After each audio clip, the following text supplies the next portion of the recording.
ਨਾਨਕ ਵਾਹਿਗੁਰੂ ਵਾਹਿਗੁਰੂ। ਪੰਜ ਪਿਆਲੇ ਪੰਜ ਪੀਰ, ਛਠਮ ਪੀਰ ਬੈਠਾ ਗੁਰ ਭਾਰੀ। ਅਰਜਨ ਕਾਇਆ ਪਲਟ ਕੈ, ਮੂਰਤ ਹਰਿ ਗੋਬਿੰਦ ਸਵਾਰੀ। ਚੱਲੀ ਪੀੜੀ ਸੋਡੀਆਂ, ਰੂਪ ਦਿਖਾਵਣ ਵਾਰੋ ਵਾਰੀ। ਦਲ ਭੰਜਨ ਗੁਰ ਸੂਰਮਾ, ਵਡ ਜੋਧਾ ਬਹੁ ਪਰ ਉਪਕਾਰੀ। ਪੁੱਛਨ ਸਿੱਖ ਅਰਦਾਸ ਕਰ, ਛੇ ਮਹਿਲਾਂ ਤੱਕ ਦਰਸ ਨਿਹਾਰੀ। ਅਗਮ ਅਗੋਚਰ ਸਤਿਗੁਰੂ ਬੋਲੇ, ਬੋਲੇ ਮੁਖ ਤੇ ਸੁਣੋ ਸੰਸਾਰੀ। ਕਲ ਯੁਗ ਪੀੜੀ ਸੋਡੀਆਂ, ਨਿਹਚਲ ਉਸਾਰ ਖੁਲਾਰੀ। ਜੁਗ ਜੁਗ ਸਤਿਗੁਰ ਧਰੇ ਅਵਤਾਰੀ। ਸੁਕਾ ਟਲ ਗੁਰ ਸੇਵੀਐ, ਅਹਨਿਸ ਸਹਿਜ ਸੁਭਾਏ। ਦਰਸ਼ਨ ਪਰਸੈ ਗੁਰੂ ਕੈ, ਮਰਨ ਦੁਖ ਜਾਏ। ਸਿਫਤਕ ਸਾਮਦੀ, ਨੂਰ ਅਰਸੋ ਕੁਰਸੋ ਚਟੀਐ। ਡਿਠੇ ਸੱਚੇ ਪਾਤਸ਼ਾਹ, ਕਟੀਐ। ਸੱਚਾ ਪਾਤਸ਼ਾਹੋ, ਸਿਰ ਸ਼ਾਹਾਂ ਦਾ ਸ਼ਾਹੋ। ਜਿਸ ਪਾਸ ਬੈਠਿਆ ਸੋਹੀਐ, ਦੇਸਾਹੋ। ਜਿਸ ਪਾਸ ਬੈਠਿਆ ਸੋਹੀਐ, ਸਭਨਾ ਦਾ ਵੇਸਾਹੋ। ਆਸਾੜ ਤਪੰਦਾ ਤਿਸ ਲੱਗੈ, ਹਰ ਨਾਹੁ ਨ ਜਿਨਾ ਪਾਸ। ਜਗ ਜੀਵਨ ਪੁਰਖ ਤਿਆਗ ਕੈ, ਮਾਨਸ ਸੰਧੀ ਆਸ। ਦੁਇਐ ਭਏ ਵਿਗੁਚੀਐ, ਗਲ ਪਈ ਸੋ ਜਮ ਕੀ ਫਾਸ। ਜਿਹਾ ਬੀਜੈ ਸੋ ਲੁਣੈ, ਮਥੈ ਜੋ ਲਿਖਿਆਸ। ਰੈਣ ਬਿਹਾਣੀ ਪਛਤਾਣੀ, ਉਠ ਚਲੀ ਗਈ ਨਿਰਾਸ। ਜਿਨ ਕੋ ਸਾਧੂ ਭੇਟੀਐ, ਸੋ ਦਰਗਹਿ ਹੋਏ ਖਲਾਸ। ਕਰ ਕਿਰਪਾ ਪ੍ਰਭ ਆਪਣੀ, ਤੇਰੇ ਦਰਸ਼ਨ ਹੋਏ ਪਿਆਸ। ਪ੍ਰਭ ਤੁਧ ਬਿਨ ਦੂਜਾ ਕੋ ਨਹੀਂ, ਨਾਨਕ ਕੀ ਅਰਦਾਸ। ਆਸਾੜ ਸੁਹੰਦਾ ਤਿਸ ਲੱਗੈ, ਜਿਸ ਮਨ ਹਰ ਚਰਨ ਨਿਵਾਸ। ਵਾਹਿਗੁਰੂ ਜੀ ਕਾ ਖਾਲਸਾ, ਵਾਹਿਗੁਰੂ ਜੀ ਕੀ ਫਤਿਹ। ਧੰਨ ਧੰਨ ਸਤਿਗੁਰੂ ਸ੍ਰੀ ਗੁਰੂ ਗ੍ਰੰਥ ਸਾਹਿਬ ਮਹਾਰਾਜ ਸਾਹਿਬ ਜੀਆਂ ਦੀ ਪਾਵਨ ਪਵਿੱਤਰ ਹਜ਼ੂਰੀ ਅੰਦਰ ਬਿਰਾਜਮਾਨ ਹੋ ਰਹੀ ਗੁਰੂ ਕੀ ਸੰਗਤ। ਅੱਜ ਆਪਾਂ ਨੂੰ ਹਾੜ ਮਹੀਨੇ ਦੀ ਸੰਗਰਾਂਦ ਦਾ ਜੋ ਦਿਹਾੜਾ ਹੈ ਉਹ ਪ੍ਰਾਪਤ ਹੋ ਰਿਹਾ। ਹਾੜ ਮਹੀਨੇ ਦੇ ਨਾਲ ਨਾਲ ਅੱਜ ਮੀਰੀ ਪੀਰੀ ਦੇ ਮਾਲਕ ਗੁਰੂ ਹਰਗੋਬਿੰਦ ਪਾਤਸ਼ਾਹ ਜੀਆਂ ਦਾ ਪ੍ਰਕਾਸ਼ ਗੁਰਪੁਰਬ ਹੈ। ਸਤਿਗੁਰਾਂ ਦਾ ਅਵਤਾਰ ਦਿਹਾੜਾ ਹੈ। ਆਪਾਂ 12ਵਾਂ ਮਹੀਨੇ ਦੀ ਵਿਚਾਰ ਵੀ ਸਰਵਣ ਕਰਾਂਗੇ। ਉਸ ਦੇ ਨਾਲ ਨਾਲ ਗੁਰੂ ਹਰਗੋਬਿੰਦ ਮਹਾਰਾਜ ਸਾਹਿਬ ਜੀਆਂ ਦੇ ਜੀਵਨ ਦੀ ਕਥਾ ਵਿਚਾਰ ਜੋ ਹੈ ਉਹ ਵੀ ਸਰਵਣ ਕਰਾਂਗੇ। ਆਓ ਕੁਝ ਸਮੇਂ ਲਈ ਆਪਣੇ ਮਨ ਦੇ ਧਿਆਨ ਨੂੰ ਟਿਕਾਈਏ। ਭਾਵਨਾ ਦੇ ਨਾਲ ਸਤਿਗੁਰਾਂ ਦੇ ਅੰਮ੍ਰਿਤ ਬਚਨ ਸਰਵਣ ਕਰੀਏ। ਮਿਲ ਕੇ ਆਖੀਏ ਸਤਿਨਾਮ ਸ੍ਰੀ ਵਾਹਿਗੁਰੂ। ਵਾਹਿਗੁਰੂ ਸਾਹਿਬ ਜੀ। ਅਸਾੜ ਤਪੰਦਾ ਤਿਸ ਲੱਗੈ ਹਰਿ ਨਾਹੁ ਨ ਜਿਨਾ ਪਾਸ। ਸਤਿਗੁਰੂ ਗੁਰੂ ਅਰਜਨ ਦੇਵ ਮਹਾਰਾਜ ਸਾਹਿਬ ਜੀ ਇਸ ਬਾਣੀ ਨੂੰ ਰਚਨਹਾਰ ਨੇ। ਗੁਰੂ ਅਰਜਨ ਦੇਵ ਪਾਤਸ਼ਾਹ ਮਹਾਰਾਜ ਐਸੇ ਗੁਰੂ ਨੇ ਜਿਨ੍ਹਾਂ ਨੂੰ ਸ਼ਾਂਤੀ ਦੇ ਸੋਮੇ ਆਖਿਆ ਜਾਂਦਾ ਹੈ, ਜਿਨ੍ਹਾਂ ਨੂੰ ਧਰਤੀ ਦੇ ਵਾਂਗ ਧੀਰਜ ਧਾਰੀ ਆਖਿਆ ਜਾਂਦਾ ਹੈ। ਬੜਾ ਵੱਡਾ ਧੀਰਜ ਹੈ ਗੁਰੂ ਅਰਜਨ ਦੇਵ ਮਹਾਰਾਜ ਜੀਆਂ ਦਾ। ਬੜੇ ਲੰਮੇ ਸਮੇਂ ਪਿੱਛੋਂ ਘਰ ਦੇ ਵਿੱਚ ਪੁੱਤਰ ਪ੍ਰਾਪਤ ਹੋਇਆ ਤੇ ਸਤਿਗੁਰਾਂ ਦੇ ਪੁੱਤਰ ਨੂੰ ਮਾਰਨ ਵਾਸਤੇ ਪ੍ਰਿਥੀ ਚੰਦ ਨੇ ਇੱਕ ਬ੍ਰਾਹਮਣ ਨੂੰ ਭੇਜਿਆ। ਇਹ ਬ੍ਰਾਹਮਣ ਦਾਏ ਦਾ ਕੰਮ ਕਰਦਾ ਸੀ। ਮਹਾਰਾਜ ਗੁਰੂ ਹਰਗੋਬਿੰਦ ਜੀਆਂ ਨੂੰ ਦਹੀਂ ਪ੍ਰਸ਼ਾਦਾ ਇਤਿਆਦਿਕ ਛਕਾਉਂਦਾ, ਨਾਲੇ ਖੜਾਇਆ ਕਰਦਾ। ਪ੍ਰਿਥੀ ਚੰਦ ਨੇ ਮਾਇਆ ਦਾ ਲਾਲਚ ਦਿੱਤਾ ਵੀ ਜਿੰਨੀ ਮਾਇਆ ਕਵੇਂ। ਕੁਝ ਮਾਇਆ ਪਹਿਲਾਂ ਦੇ ਦਿੱਤੀ, ਇਹ ਪਹਿਲਾਂ ਮਾਇਆ ਲੈ ਲੈ, ਬਾਕੀ ਮਾਇਆ ਬਾਅਦ ਵਿੱਚ ਬੇਅੰਤ ਮਾਇਆ ਦੇ ਕੇ ਤੈਨੂੰ ਅਮੀਰ ਬਣਾ ਦਿਆਂਗਾ। ਕੰਮ ਇੱਕ ਕਰਨਾ ਹੈ ਕਿ ਗੁਰੂ ਅਰਜਨ ਦੇਵ ਮਹਾਰਾਜ ਜੀਆਂ ਦੇ ਸਪੁੱਤਰ ਨੂੰ ਜ਼ਹਿਰ ਦੇ ਕੇ ਮਾਰਨਾ ਹੈ। ਇਹ ਜਿਹੜਾ ਬ੍ਰਾਹਮਣ ਸੀ ਨਾ, ਲਾਲਚ ਵਿੱਚ ਆ ਗਿਆ ਨੇ ਬਾਜ਼ਾਰ ਦੇ ਵਿੱਚੋਂ ਜ਼ਹਿਰ ਖਰੀਦਿਆ। ਅੱਜ ਉਹ ਜ਼ਹਿਰ ਆਪਣੀ ਜੇਬ ਦੇ ਵਿੱਚ ਪਾ ਕੇ ਤੇ ਉੱਥੇ ਪਹੁੰਚ ਗਿਆ। ਗੁਰੂ ਹਰਗੋਬਿੰਦ ਪਾਤਸ਼ਾਹ ਨੂੰ ਖੜਾਉਂਦਿਆਂ ਖੜਾਉਂਦਿਆਂ ਇਸ ਨੇ ਦਹੀਂ ਦੇ ਵਿੱਚ ਉਹ ਜ਼ਹਿਰ ਪਾਇਆ ਤੇ ਜਿਸ ਵੇਲੇ ਜ਼ਹਿਰ ਸਤਿਗੁਰਾਂ ਦੇ ਮੂੰਹ ਨੂੰ ਲਾਉਣ ਲੱਗਾ ਤੇ ਗੁਰੂ ਹਰਗੋਬਿੰਦ ਪਾਤਸ਼ਾਹ ਮਹਾਰਾਜ ਬੜੀ ਉੱਚੀ ਤੇ ਭਿਆਨਕ ਆਵਾਜ਼ ਦੇ ਵਿੱਚ ਰੋਣ ਲੱਗ ਪਏ। ਤੇ ਸਤਿਗੁਰਾਂ ਦੇ ਰੋਣ ਦੀ ਆਵਾਜ਼ ਜਿਹੜੀ ਹੈ ਨਾ, ਮਾਤਾ ਗੰਗਾ ਜੀਆਂ ਦੇ ਕੰਨਾਂ ਵਿੱਚ ਪੈ ਗਈ। ਮਾਤਾ ਜੀ ਛੇਤੀ ਦੇ ਨਾਲ ਭੱਜ ਕੇ ਗਾਂਹ ਹੋਏ, ਪੁੱਛਿਆ ਵੀ ਅੱਜ ਸਾਡਾ ਸਪੁੱਤਰ ਇਸ ਤਰ੍ਹਾਂ ਦੀ ਆਵਾਜ਼ ਵਿੱਚ ਕਿਉਂ ਰੋ ਰਿਹਾ। ਤੇ ਬ੍ਰਾਹਮਣ ਨੇ ਉਸ ਵੇਲੇ ਆਖਿਆ, ਜੀ ਮੈਂ ਤੇ ਇਹਨਾਂ ਨੂੰ ਖੜਾ ਰਿਹਾ ਹਾਂ, ਮੈਂ ਦਹੀਂ ਖਵਾਉਣ ਦਾ ਯਤਨ ਕੀਤਾ ਪਰ ਇਹ ਖਾਂਦੇ ਨਹੀਂ ਪਏ, ਜਿੱਦ ਕਰਦੇ ਪਏ।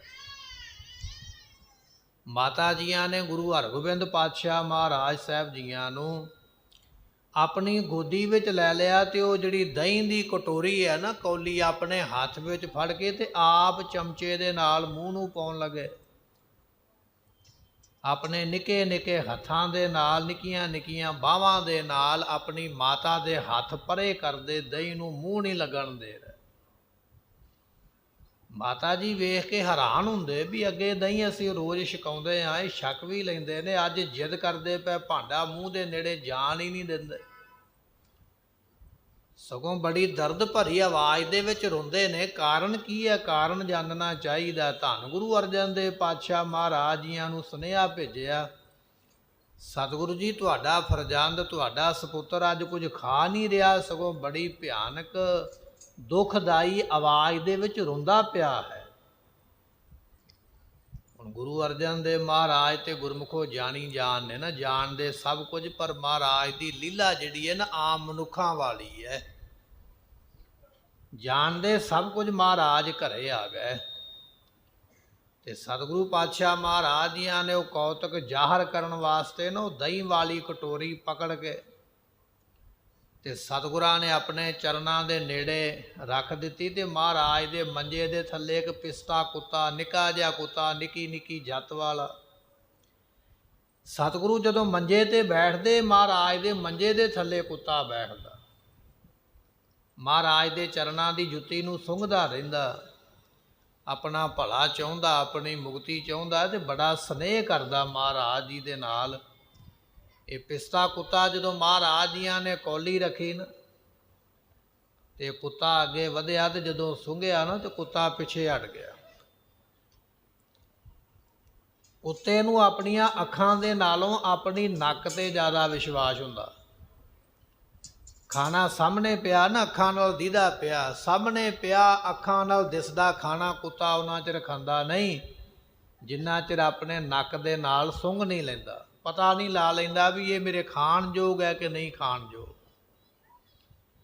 ਕੁੱਤੇ ਨੂੰ ਮਾੜਾ ਤੇ ਕਿਹਾ ਜਾਂਦਾ, ਦੁਰ ਤੇ ਕੀਤਾ ਜਾਂਦਾ, ਪਰ ਕੁੱਤੇ ਵਿੱਚ ਸਿਆਣਪ ਇਹ ਹੈ ਵੀ ਜਿਹੜੀ ਚੀਜ਼ ਖਾਣ ਵਾਲੀ ਹੈ ਸੁੰਘ ਕੇ ਉਹਨੂੰ ਖਾਂਦਾ, ਦੂਜੇ ਨੂੰ ਨਹੀਂ ਖਾਂਦਾ।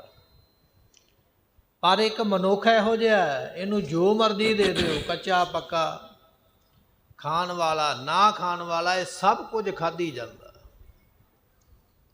ਮਨੁੱਖ ਬਿਮਾਰ ਵੀ ਤਾਂ ਹੁੰਦਾ, ਰੋਗਾਂ ਦਾ ਵੀ ਤਾਂ ਗ੍ਰਸਿਆ, ਜਾਨਵਰ ਤਾਂ ਰੋਗਾਂ ਤੋਂ ਬਚਿਆ। ਰੋ ਵਿਚਾਰ ਕੁੱਤਾ ਸੁੰਘ ਕੇ ਪਿੱਛੇ ਹਟਿਆ ਤੇ ਮਹਾਰਾਜ ਜਾਣਦੇ ਨੇ, ਸਤਿਗੁਰਾਂ ਨੇ ਦੂਜੀ ਵਾਰੀ ਬਚਨ ਆਖਿਆ, ਕਹਿਣ ਲੱਗੇ ਤੂੰ ਇਹ ਦਹੀਂ ਖਾ ਲਾ, ਸਾਨੂੰ ਪਤਾ ਲੱਗ ਜਾਵੇ ਵੀ ਕਾਰਨ ਕੀ ਹੈ, ਅਸੀਂ ਤੈਨੂੰ ਮੋਕਸ਼ ਦੀ ਦਾਤ ਜਿਹੜੀ ਆ ਦੇ ਦਿਆਂਗੇ, ਤੈਨੂੰ ਜੰਮ ਨਹੀਂ ਵੇਖਣੇ ਪੈਣਗੇ, ਮੁਕਤ ਹੋ ਜਾਏਗਾ। ਜਦੋਂ ਗੁਰੂ ਅਰਜਨ ਦੇਵ ਮਹਾਰਾਜ ਦੇ ਮੁਖੋਂ ਇਹ ਬਚਨ ਨਿਕਲਿਆ ਤੇ ਉਹ ਕੁੱਤਾ ਜਿਹੜਾ ਮੰਜੇ ਥੱਲੇ ਬੈਠਾ ਨਾ, ਦਹੀਂ ਸੁੰਘ ਕੇ ਪਿੱਛੇ ਹਟ ਗਿਆ, ਪੂਛ ਹਿਲਾਉਂਦਾ ਹਿਲਾਉਂਦਾ ਆ ਗਿਆ, ਸਤਿਗੁਰਾਂ ਦੇ ਚਰਨਾਂ ਦੇ ਜੋੜੇ ਨੂੰ ਆਪਣੇ ਮੱਥੇ ਦੇ ਨਾਲ ਲਾਇਆ, ਆਪਣਾ ਮੂੰਹ ਲਾ ਕੇ ਚੁੰਮਿਆ, ਜਿਹੜਾ ਦਹੀਂ ਕਟੋਰੀ ਵਿੱਚ ਪਾਇਆ ਉਹ ਕੁੱਤੇ ਨੇ ਚੱਟ ਲਿਆ, ਖਾ ਲਿਆ। ਥੋੜ੍ਹੇ ਸਮੇਂ ਬਾਅਦ ਉਹ ਕੁੱਤਾ ਮਰ ਗਿਆ।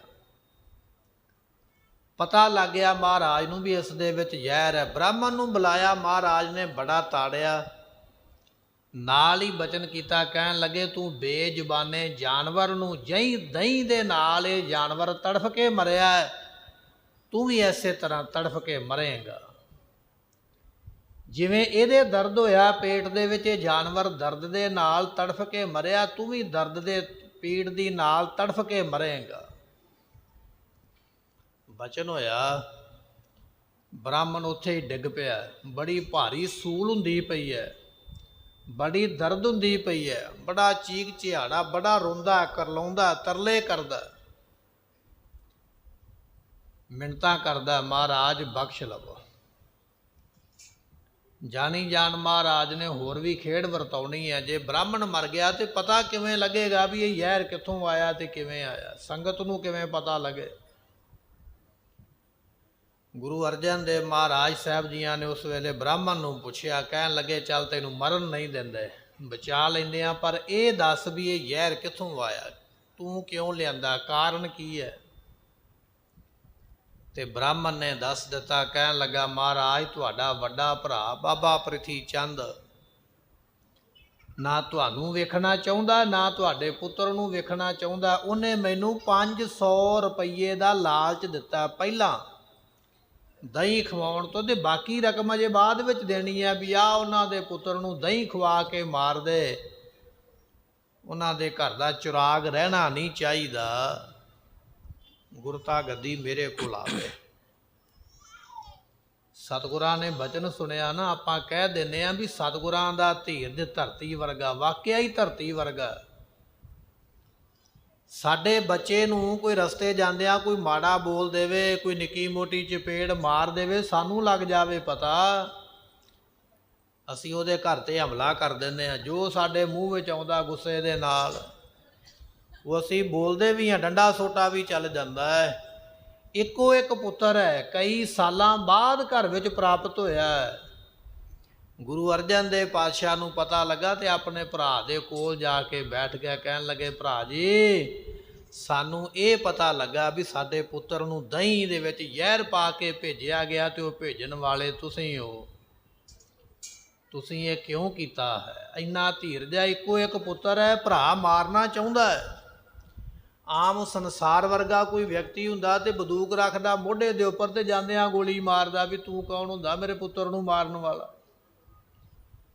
ਜਦੋਂ ਮਹਾਰਾਜ ਨੇ ਸੱਚੇ ਬਚਨ ਆਖੇ ਨਾ, ਤੇ ਪਹਿਲਾਂ ਤੇ ਬਾਬਾ ਪ੍ਰਿਥੀ ਚੰਦ ਜੀ ਬੜਾ ਉੱਚੀ ਉੱਚੀ ਲੜੇ, ਬੋਲੇ ਤੁਸੀਂ ਸਾਨੂੰ ਅੰਮ੍ਰਿਤਸਰ ਦੇ ਵਿੱਚ ਵੇਖਣਾ ਨਹੀਂ ਚਾਹੁੰਦੇ।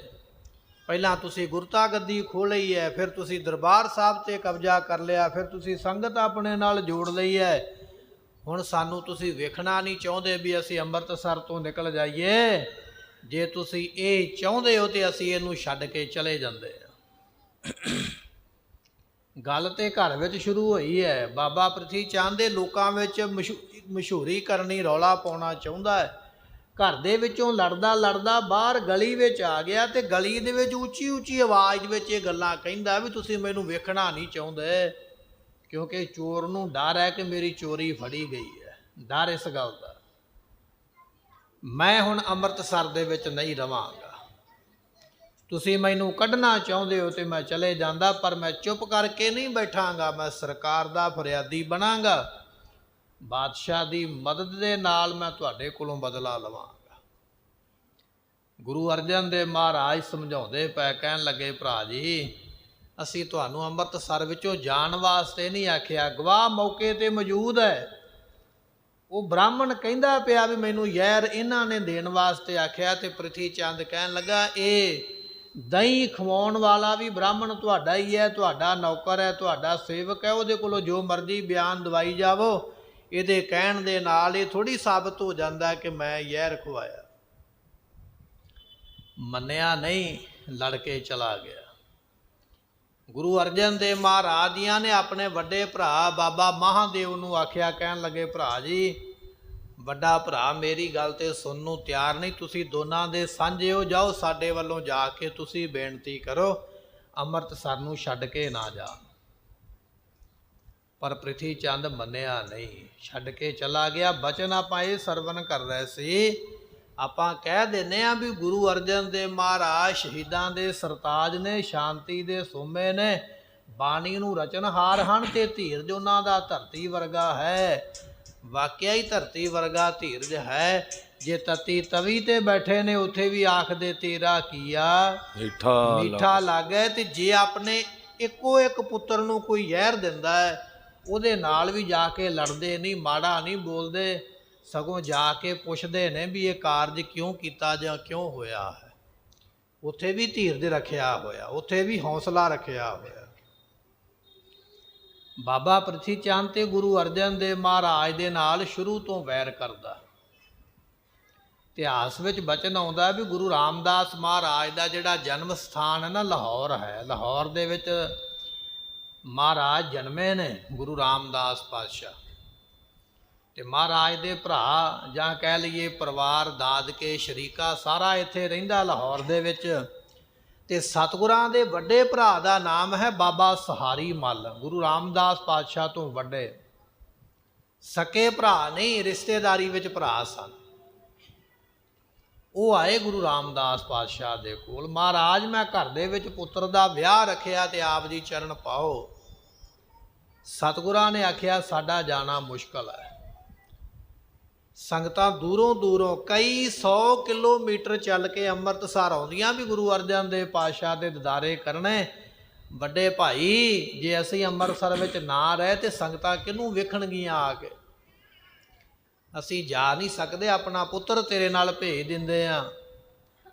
ਤੇ ਸਤਿਗੁਰਾਂ ਨੇ ਸਭ ਤੋਂ ਪਹਿਲ ਜਿਹੜੀ ਹੈ ਨਾ, ਉਹ ਬਾਬਾ ਪ੍ਰਿਥੀ ਚੰਦ ਨੂੰ ਦਿੱਤੀ ਹੈ ਵੀ ਤੁਸੀਂ ਜਾਓ। ਤੇ ਗੁਰਮੁਖੋ ਪ੍ਰਿਥੀ ਚੰਦ ਦੇ ਮਨ ਵਿੱਚ ਪਹਿਲਾਂ ਤੋਂ ਹੀ ਖੋਟ ਹੈ। ਮਨ ਵਿੱਚ ਸੋਚਿਆ ਜੇ ਮੈਂ ਚਲਾ ਗਿਆ, ਗੁਰੂ ਘਰ ਵਿੱਚ ਰੋਜ਼ ਹਜ਼ਾਰਾਂ ਦੇ ਹਿਸਾਬ ਨਾਲ ਮਾਇਆ ਆਉਂਦੀ ਹੈ ਤੇ ਉਹ ਮੈਂ ਹੀ ਸਾਂਭ ਕੇ ਰੱਖਦਾ। ਉਹਦੇ ਵਿੱਚੋਂ ਮੈਂ ਬਹੁਤੀ ਮਾਇਆ ਨੂੰ ਕੁੰਡੀ ਵੀ ਲਾ ਲੈਂਦਾ, ਲੁੱਟਦਾ ਵੀ ਹਾਂ, ਆਪਣੇ ਨਾਂ ਤੇ ਵੱਖਰੀ ਜਮ੍ਹਾਂ ਵੀ ਕਰਦਾ ਹਾਂ, ਕਈ ਤਰ੍ਹਾਂ ਦਾ ਹੀਰਿਆ ਫੇਰੀਆਂ ਕਰਦਾ। ਜੇ ਮੈਂ ਲਾਹੌਰ ਚਲਾ ਗਿਆ, ਮੇਰੀ ਥਾਂ ਤੇ ਕੋਈ ਮਹਾਰਾਜ ਨੇ ਹੋਰ ਕਿਸੇ ਨੂੰ ਰੱਖ ਲਿਆ, ਹਿਸਾਬ ਕਿਤਾਬ ਕਰਨ ਵਾਲਾ ਮੇਰਾ ਤੇ ਪਾਜ ਉਗੜ ਜਾਏਗਾ, ਮੇਰੀ ਕਰਤੂਤ ਦਾ ਪਤਾ ਲੱਗੇਗਾ। ਨਹੀਂ ਮਹਾਰਾਜ, ਮੈਂ ਜਾ ਹੀ ਨਹੀਂ ਸਕਦਾ, ਮੇਰੇ ਬਿਨਾਂ ਤੇ ਗੁਰੂ ਘਰ ਦਾ ਕੰਮ ਚੱਲ ਹੀ ਨਹੀਂ ਸਕਦਾ। ਮੈਂ ਆ ਤੇ ਤਾਂ ਚੱਲਦਾ ਪਿਆ।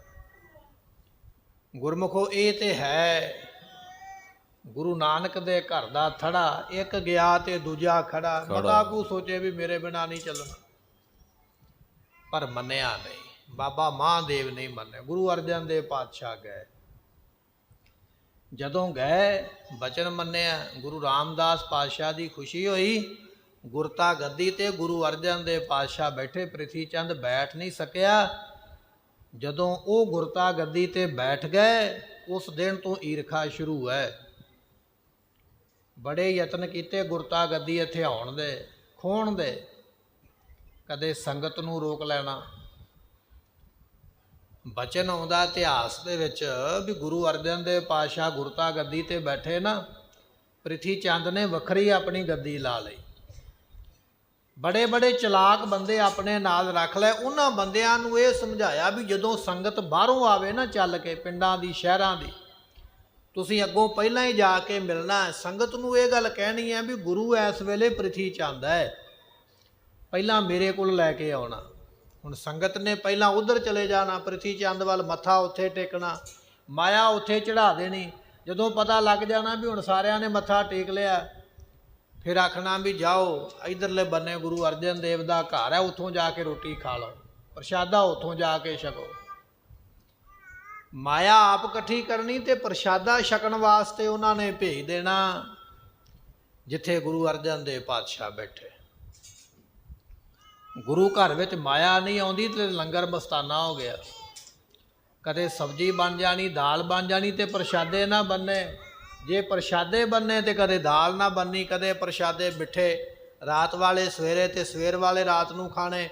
ਇੱਕ ਦਿਨ ਭਾਈ ਗੁਰਦਾਸ ਜੀ ਆਏ ਆਪਣੀ ਭੈਣ ਨੂੰ ਮਿਲਣ ਵਾਸਤੇ, ਤੇ ਜਦੋਂ ਮਿਲੇ ਨਾ ਆ ਕੇ ਤੇ ਉਸ ਵੇਲੇ ਉਹਨਾਂ ਨੇ ਵੇਖਿਆ ਵੀ ਇਹ ਲੰਗਰ ਬੜਾ ਮਸਤਾਨਾ ਹੈ, ਬੜਾ ਢਿੱਲਾ ਪਹਿਰਾ ਚੱਲਦਾ ਪਿਆ ਲੰਗਰ ਦਾ। ਪੁੱਛਿਆ ਆਪਣੀ ਭੈਣ ਨੂੰ, ਬੀਬੀ ਭਾਨੀ ਨੂੰ ਵੀ ਇਹ ਗੱਲ ਕੀ ਹੈ, ਤੇ ਬੀਬੀ ਭਾਨੀ ਨੇ ਦੱਸਿਆ ਵੀ ਕੀ ਕਰੀਏ, ਗੁਰਤਾ ਗੱਦੀ ਤੇ ਛੋਟੇ ਪੁੱਤਰ ਨੂੰ ਮਿਲੀਏ, ਪਰ ਵੱਡਾ ਚਲਾਕ ਇੰਨਾ ਵੀ ਉਹ ਰਸਤੇ ਵਿੱਚ ਹੀ ਸੰਗਤ ਨੂੰ ਆਪਣੇ ਵਾਲੇ ਪਾਸੇ ਲੈ ਜਾਂਦਾ। ਮਾਇਆ ਆਪ ਲੈ ਲੈਂਦਾ, ਲੰਗਰ ਛਕਣ ਵਾਸਤੇ ਇੱਧਰ ਤੋਰ ਦਿੰਦਾ। ਹੁਣ ਮਾਇਆ ਆਉਂਦੀ ਨਹੀਂ ਤੇ ਲੰਗਰ ਤੇ ਇਸ ਤਰ੍ਹਾਂ ਦਾ ਹੀ ਹੋਵੇਗਾ। ਫਿਰ ਭਾਈ ਗੁਰਦਾਸ ਜੀ ਨੇ ਪ੍ਰਚਾਰ ਕੀਤਾ ਸੰਗਤ ਵਿੱਚ, ਸੰਗਤ ਨੂੰ ਦੱਸਿਆ ਵੀ ਸੰਗਤ ਅਸਲੀ ਗੁਰੂ ਇਹ ਹੈ। ਫਿਰ ਸੰਗਤ ਜੁੜੀ। ਇਹ ਸਾਖੀਆਂ ਮੈਂ ਤਾਂ ਸਰਵਣ ਕਰਵਾ ਰਿਹਾ ਹਾਂ, ਜਿਸ ਦਿਨ ਤੋਂ ਗੁਰੂ ਅਰਜਨ ਦੇਵ ਪਾਤਸ਼ਾਹ ਗੁਰਤਾ ਗੱਦੀ ਤੇ ਬੈਠੇ ਉਸੇ ਦਿਨ ਤੋਂ ਪ੍ਰਿਥੀ ਚੰਦ ਦੀ ਈਰਖਾ ਹੈ ਵੀ ਕਿਵੇਂ ਨਾ ਕਿਵੇਂ ਇਹਨਾਂ ਦੀ ਗੱਦੀ ਨੂੰ ਮੈਂ ਰੁਕਣਾ ਹੈ। ਸਮਾਂ ਲੰਘਦਾ ਗਿਆ, ਸੰਗਤ ਜੁੜਦੀ ਗਈ। ਇੱਕ ਦਿਨ ਪ੍ਰਿਥੀ ਚੰਦ ਨੇ ਫਿਰ ਗੁੱਸੇ ਵਿੱਚ ਆ ਕੇ ਆਖਿਆ, ਮੈਂ ਗੁਰੂ ਰਾਮਦਾਸ ਮਹਾਰਾਜ ਦਾ ਵੱਡਾ ਪੁੱਤਰ ਤੇ ਮੈਂ ਇਹ ਸ਼ਰਾਫ ਦਿੰਦਾ ਹਾਂ ਕਿ ਮੇਰੇ ਭਰਾ ਦੇ ਘਰ ਵਿੱਚ ਪੁੱਤਰ ਹੋਣਾ ਹੀ ਨਹੀਂ ਹੈ, ਬੱਚਾ ਹੀ ਨਹੀਂ ਹੋਣਾ, ਮੈਂ ਸ਼ਰਾਫ ਦੇ ਦਿੱਤਾ। ਇਹ ਗੱਲ ਜਿਹੜੀ ਹੈ ਨਾ ਜੰਗਲ ਦੀ ਅੱਗ ਵਾਂਗ ਫੈਲ ਗਈ ਸਾਰੇ ਸਿੱਖਾਂ ਦੇ ਵਿੱਚ। ਬੜਾ ਲੰਮਾ ਸਮਾਂ ਲੰਘ ਗਿਆ, ਘਰ ਵਿੱਚ ਪੁੱਤਰ ਨਹੀਂ ਹੋਇਆ। ਇੱਕ ਦਿਨ ਮਾਤਾ ਗੰਗਾ ਜੀ ਦੇ ਵਾਸਤੇ ਨਾ ਬੜੇ ਸੋਹਣੇ ਕਾਬਲ ਦੀ ਸੰਗਤ ਦਿਸ਼ਾਲੇ ਲੈ ਕੇ ਆਈ। ਬੜੇ ਸੋਹਣੇ ਸ਼ੌਲ, ਬੜੇ ਸੋਹਣੇ ਸੂਟ ਜਰੀਦਾਰ ਕੱਢੇ ਹੋਏ, ਕੁਝ ਰੇਸ਼ਮ ਦੇ ਬਸਤਰ। ਤੇ ਮਾਤਾ ਗੰਗਾ ਜੀ ਨੇ ਜਾਣਿਆ ਵੀ ਅੱਗੇ ਬਰਸਾਤਾਂ ਦੇ ਦਿਨ ਆਉਂਦੇ ਪਏ ਨੇ, ਕਿਉਂ ਨਾ ਹੋਵੇ ਕੱਪੜੇ ਨੂੰ ਧੁੱਪ ਤੇ ਹਵਾ ਲਵਾਈ ਜਾਵੇ। ਤੇ ਉੱਪਰ ਛੱਤ ਦੇ ਉੱਪਰ ਪਾ ਦਿੱਤੇ ਖਿਲਾਰ ਕੇ। ਛੱਤ ਦੇ ਉੱਪਰ ਕੱਪੜੇ ਪਾਏ ਤੇ ਮਾਤਾ ਗੰਗਾ ਜੀਆਂ ਦੀ ਜਿਹੜੀ ਜਠਾਣੀ ਹੈ ਉਹਦਾ ਨਾਮ ਹੈ ਬੀਬੀ ਕਰਮੋ, ਬਾਬਾ ਪ੍ਰਿਥੀ ਚੰਦ ਦੀ ਘਰ ਵਾਲੀ। ਉਹਨੇ ਵੇਖਿਆ ਵੀ ਆਹ ਕੱਪੜੇ ਤੇ ਬੜੇ ਸੋਹਣੇ, ਬੜਾ ਝੂਰਦੀ ਹੈ। ਆਪਣੀ ਨੌਕਰਾਣੀ ਨੂੰ ਕਹਿੰਦੀ ਹੈ, ਜੇ ਅਸੀਂ ਗੁਰਤਾ ਗੱਦੀ ਤੇ ਹੁੰਦੇ ਤੇ ਆਹ ਕੱਪੜੇ ਸਾਡੇ ਕੋਲ ਆਉਣੇ ਸੀ, ਆਹ ਸਾਰਾ ਸਮਾਨ ਮੇਰੇ ਘਰ ਅੱਜ ਹੋਣਾ ਸੀ, ਪਰ ਅਸੀਂ ਗੁਰਤਾ ਗੱਦੀ ਤੇ ਨਹੀਂ। ਪਰ ਫਿਰ ਵੀ ਕੋਈ ਗੱਲ ਨਹੀਂ, ਜੇ ਅੱਜ ਮੇਰਾ ਪਤੀ ਗੁਰਤਾ ਗੱਦੀ ਤੇ ਨਹੀਂ ਹੈ, ਕੱਲ ਨੂੰ ਮੇਰਾ ਪੁੱਤਰ ਮਿਹਰਬਾਨ ਗੁਰਤਾ ਗੱਦੀ ਤੇ ਬੈਠੇਗਾ। ਕਿਉਂਕਿ ਗੁਰੂ ਅਰਜਨ ਦੇਵ ਪਾਤਸ਼ਾਹ ਦੇ ਘਰੇ, ਮਾਤਾ ਗੰਗਾ ਜੀਆਂ ਦੇ ਘਰ ਵਿੱਚ ਤੇ ਪੁੱਤਰ ਹੋਣਾ ਹੀ ਨਹੀਂ ਹੈ। ਪੁੱਤਰ ਨਹੀਂ ਹੋਵੇਗਾ, ਗੁਰਤਾ ਗੱਦੀ ਕਿਹਨੂੰ ਦੇਣਗੇ? ਸਾਡੇ ਪੁੱਤਰ ਨੂੰ ਹੀ ਦੇਣੀ ਪਵੇਗੀ ਨਾ।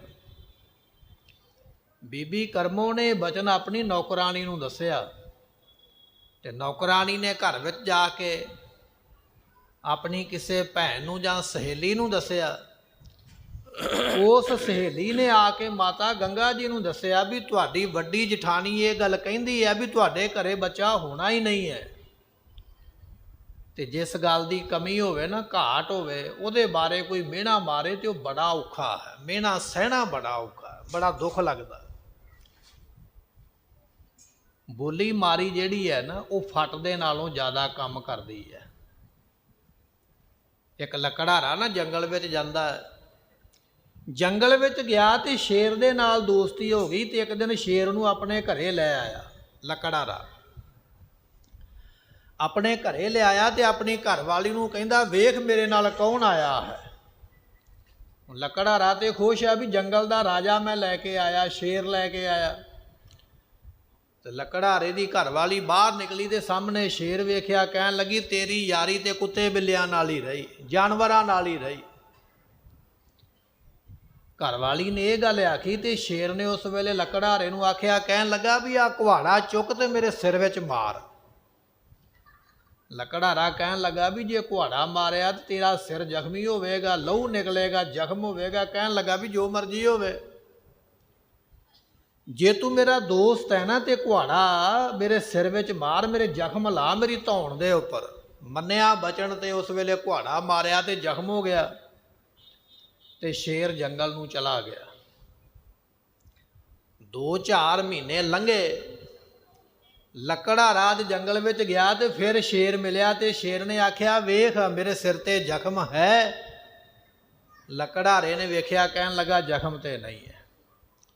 ਕਹਿਣ ਲੱਗਾ, ਤੇਰੇ ਕੁਹਾੜੇ ਦਾ ਦਿੱਤਾ ਹੋਇਆ ਜ਼ਖਮ ਮੇਰੇ ਸਿਰ ਚੋਂ ਮਿਟ ਗਿਆ, ਪਰ ਤੇਰੀ ਜਨਾਨੀ ਨੇ ਜਿਹੜਾ ਮਿਹਣਾ ਮਾਰਿਆ ਨਾ, ਅਜੇ ਤੱਕ ਮੇਰੇ ਮਨ ਤੋਂ ਭੁੱਲਿਆ ਨਹੀਂ। ਮੈਨੂੰ ਅਜੇ ਵੀ ਉਹ ਦੁਖੀ ਕਰਦਾ। ਮੈਂ ਜੰਗਲ ਦਾ ਰਾਜਾ ਤੇ ਮੈਨੂੰ ਉਹਨੇ ਕੁੱਤਾ ਬਿੱਲਾ ਆਖਿਆ। ਭਾਵ ਇਹ ਹੈ, ਜ਼ਖਮ ਤੇ ਰਾਜੀ ਹੋ ਜਾਂਦਾ ਸਮਾਂ ਪਾ ਕੇ, ਪਰ ਬੋਲੀ ਮਾਰੀ ਜਿਹੜੀ ਉਹ ਸਾਰੀ ਉਮਰ ਚੁੱਭਦੀ ਰਹਿੰਦੀ ਹੈ, ਦਰਦ ਰਹਿੰਦਾ। ਇਹ ਬੋਲੀ ਮਾਤਾ ਗੰਗਾ ਜੀਆਂ ਨੂੰ ਬੜੀ ਚੁੱਭੀ। ਗੁਰੂ ਅਰਜਨ ਦੇਵ ਪਾਤਸ਼ਾਹ ਘਰ ਵਿੱਚ ਆਏ ਤੇ ਬੇਨਤੀ ਕੀਤੀ, ਆਖਿਆ, ਸਤਿਗੁਰੂ ਆਪ ਜੀ ਸਾਰਿਆਂ ਦੀਆਂ ਝੋਲੀਆਂ ਭਰਦੇ ਹੋ, ਦਾਤਾਂ ਦਿੰਦੇ ਹੋ। ਦੂਧ ਪੂਤ ਨੂਤ ਚਾਹੇ ਭਲੀ ਕਰਤੂਤ, ਚਾਹੇ ਆਰਜਾ ਰੋਗ ਕੋ। ਕਿਸੇ ਨੂੰ ਸਰੀਰ ਦੀ ਤੰਦਰੁਸਤੀ ਦਿੰਦੇ ਹੋ, ਕਿਸੇ ਨੂੰ ਦੁੱਧ ਦਿੰਦੇ ਹੋ, ਕਿਸੇ ਨੂੰ ਪੁੱਤ ਦਿੰਦੇ ਹੋ, ਕਿਸੇ ਨੂੰ ਪਦਾਰਥ ਦਿੰਦੇ ਹੋ, ਕਿਸੇ ਨੂੰ ਵਸਤੂਆਂ ਦਿੰਦੇ ਹੋ।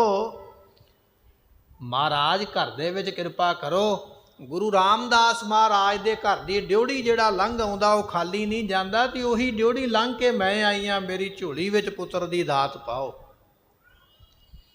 ਤੇ ਗੁਰੂ ਅਰਜਨ ਦੇਵ ਮਹਾਰਾਜ ਕਹਿਣ ਲੱਗੇ, ਗੰਗਾ ਜੀ ਇਹ ਗੁਰਤਾ ਗੱਦੀ ਦੀਆਂ ਦਾਤਾਂ ਸੰਗਤ ਵਾਸਤੇ, ਸੰਗਤ ਦੀ ਇਮਾਨਤ ਹੈ, ਇਹਨੂੰ ਘਰ ਵਾਸਤੇ ਨਹੀਂ ਆਪਾਂ ਵਰਤ ਸਕਦੇ। ਸੰਗਤ ਦੀ ਚੀਜ਼ ਸੰਗਤ ਵਿੱਚ ਵਰਤੀ ਦੀ ਹੈ, ਘਰੇ ਨਹੀਂ ਲਿਆਂਦੀ ਜਾ ਸਕਦੀ ਹੈ। ਮਹਾਰਾਜ ਫਿਰ ਕੋਈ ਨਾ ਕੋਈ ਤੇ ਰਸਤਾ ਹੋਵੇਗਾ ਨਾ, ਆਪ ਜੀ ਕਿਰਪਾ ਕਰੋ। ਤੇ ਗੁਰੂ ਅਰਜਨ ਦੇਵ ਪਾਤਸ਼ਾਹ ਕਹਿਣ ਲੱਗੇ ਵੀ ਬਾਬਾ ਬੁੱਢਾ ਸਾਹਿਬ ਇੱਕ ਐਸਾ ਸਿੱਖ ਹੈ ਜਿਹਨੇ ਗੁਰੂ ਨਾਨਕ ਦੇਵ ਮਹਾਰਾਜ ਦੇ ਦਰਸ਼ਨ ਕੀਤੇ ਨੇ, ਗੁਰੂ ਅੰਗਦ ਸਾਹਿਬ ਦੇ ਦਰਸ਼ਨ ਕੀਤੇ, ਗੁਰੂ ਅਮਰਦਾਸ ਮਹਾਰਾਜ ਨੂੰ ਸੰਨ ਸਾਹਿਬ ਗੁਰਦੁਆਰੇ ਵਿੱਚੋਂ ਪ੍ਰਗਟ ਕੀਤਾ ਹੈ, ਗੁਰੂ ਰਾਮਦਾਸ ਮਹਾਰਾਜ ਜੀਆਂ ਦੀ ਬਖਸ਼ਿਸ਼ ਦੇ ਨਾਲ ਬੌਲੀ ਸਾਹਿਬ ਗੋਇੰਦਵਾਲ ਦੇ ਵਿੱਚੋਂ ਮਿੱਟੀ ਦੀਆਂ ਟੋਕਰੀਆਂ ਕੱਢੀਆਂ ਨੇ, ਤੇ ਜਿਨ੍ਹਾਂ ਨੇ ਹੁਣ ਵੀ ਹਰਿਮੰਦਰ ਸਾਹਿਬ ਦੇ ਸਰੋਵਰ ਦੀ ਸੇਵਾ ਹੱਥੀਂ ਕੀਤੀ ਹੈ। ਐਸੇ ਬ੍ਰਹਮ ਗਿਆਨੀ ਮਹਾਂਪੁਰਖ ਦੀ ਸੇਵਾ ਵਿੱਚ ਹਾਜ਼ਰ ਹੋਵੋ, ਉਹਨਾਂ ਦੇ ਕੋਲੋਂ ਬਚਨ ਕਰਵਾਓਗੇ, ਜਿਹੜਾ ਬਚਨ ਉਹ ਕਰ ਦੇਣਗੇ ਉਹ ਪੂਰਾ ਹੋਵੇਗਾ, ਦੁਨੀਆ ਤੇ ਮੇਟ ਕੋਈ ਨਹੀਂ ਸਕਦਾ। ਮਾਤਾ ਗੰਗਾ ਜੀ ਨੇ ਆਖਿਆ, 7 ਬਚਨ। ਅਗਲਾ ਦਿਨ ਚੜ੍ਹਿਆ, ਆਪਣਾ ਰਥ ਤਿਆਰ ਕੀਤਾ, ਨਾਲ ਸੇਵਾਦਾਰ ਤਿਆਰ ਕੀਤੇ, ਬੜੇ ਵੱਡੇ ਲਸ਼ਕਰ ਦੇ ਸਮੇਤ, ਫੌਜ ਦੇ ਸਮੇਤ ਮਾਤਾ ਗੰਗਾ ਜੀ ਚੱਲੇ। ਬਾਬਾ ਬੁੱਢਾ ਸਾਹਿਬ ਜੀ ਬੀੜ ਸਾਹਿਬ ਦੇ ਸਥਾਨ ਤੇ ਰਾਖੀ ਕਰਦੇ ਪਏ ਖੇਤਾਂ ਦੀ। ਜਦੋਂ ਰਥ ਗਿਆ ਨਾ, ਰਥ ਦੇ ਆਵਾਜ਼ ਆਈ ਚੱਲਣ ਦੇ, ਘੋੜਿਆਂ ਦੇ ਹਿਣਕਣ ਦੀ ਆਵਾਜ਼ ਆਈ, ਤੇ ਬੰਦਿਆਂ ਦੇ ਬੋਲਣ ਦੀ, ਸ਼ੋਰ ਸ਼ਰਾਬੇ ਦੀ ਆਵਾਜ਼ ਆਈ। ਤੇ ਜਿਹੜੇ ਪੰਛੀ ਬੈਠੇ ਸਨ ਉਹ ਰੁੱਖਾਂ ਦੇ ਉੱਪਰ ਬੜੇ ਸ਼ਾਂਤ ਹੋ ਕੇ ਦੁਪਹਿਰ ਦੇ ਸਮੇਂ ਆਰਾਮ ਕਰਦੇ ਪਏ, ਉਹ ਪੰਛੀ ਡਰ ਗਏ। ਡਰ ਕੇ ਤੇ ਸਾਰਿਆਂ ਨੇ ਉਡਾਰੀਆਂ ਭਰ ਦਿੱਤੀਆਂ। ਕੁਦਰਤ ਦੇ ਵਿੱਚ, ਕਾਇਨਾਤ ਦੇ ਵਿੱਚ ਤਹਿਲਕਾ ਮਚ ਗਿਆ ਉਸ ਵੇਲੇ। ਬਾਬਾ ਬੁੱਢਾ ਸਾਹਿਬ ਨੇ ਵੇਖਿਆ ਵੀ ਇਹ ਜਾਨਵਰ ਕਿਉਂ ਡਰੇ ਨੇ, ਪੰਛੀ ਕਿਉਂ ਡਰੇ ਨੇ, ਕਿਉਂ ਇਹਨਾਂ ਇਹ ਕਰਲਾਉਂਦੇ ਪਏ। ਸੇਵਾਦਾਰ ਨੇ ਦੱਸਿਆ, ਕਹਿਣ ਲੱਗੇ, ਬਾਬਾ ਜੀ ਗੁਰੂ ਕੇ ਮਹਿਲ ਆਉਂਦੇ ਪਏ, ਮਾਤਾ ਗੰਗਾ ਜੀ ਆਏ ਨੇ ਰਥ ਤੇ ਚੜ੍ਹ ਕੇ, ਤੇ ਰਥ ਦੀ ਆਵਾਜ਼ ਦੇ ਨਾਲ ਜਾਨਵਰ ਡਰ ਕੇ ਤਾਂ ਭੱਜੇ ਨੇ। ਬਾਬਾ ਬੁੱਢਾ ਸਾਹਿਬ ਦੇ ਮੁਖੋਂ ਬਚਨ ਨਿਕਲ ਗਿਆ, ਕਹਿਣ ਲੱਗੇ ਗੁਰੂ ਕਿਆਂ ਨੂੰ ਕਿੱਧਰ ਅੱਜ ਭਾਜੜ ਪਈ ਹੋਈ ਹੈ। ਇੱਕ ਵਾਰੀ ਆਖੀਏ ਸਤਨਾਮ।